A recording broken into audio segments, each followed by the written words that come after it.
सास डोला माई बेनिया ना नदिया चुमा लेली हो ना नदिया चुमा लेली हो। अरे हे भौजी तोर ललना भइले दैदा गले सिकड़िया हो। अरे हे भौजी तोर ललना भइले दैदा गले सिकड़िया हो।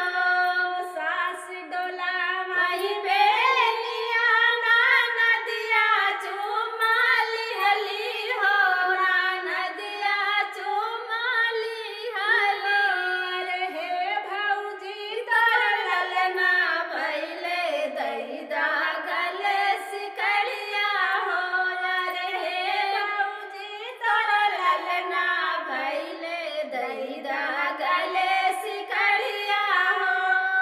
एतनी बचन जब भौजी सुनाई सुनाई ना पावई हो।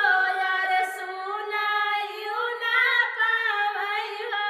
अरे झाट से गले सिकड़िया लचरा में छोरावाली।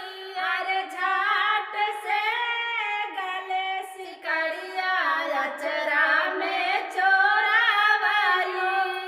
इतनी बचन जब सनदा सुनाई सुनाई ना पावई हो। यार सुनाई ना पावई हो। अरे जाई के भैया से झगड़ा लगावई हो। यार जाई के भैया जी से झगड़ा लगावई हो। अरे चुप रह बहिन सुहागिन करबई दूसर बियाहवा हो। अरे करबई दूसर बियाहवा हो। अरे हम देबई गले सिकड़िया ललना के बधैया हो। अरे हम देबई गले सिकड़िया ललना के बधैया हो। अरे इतनी बचन जब भौजी सुनाई सुनाई ना पावई हो। अरे सुनाई ना पावई हो। अरे झट से गले सिकड़िया अंगना में बहावई हो। अरे झट से गले सिकड़िया अंगना में बहावई हो।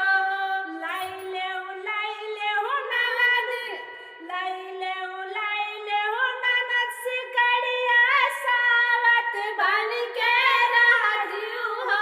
अरे सावत बन के रहियू हो।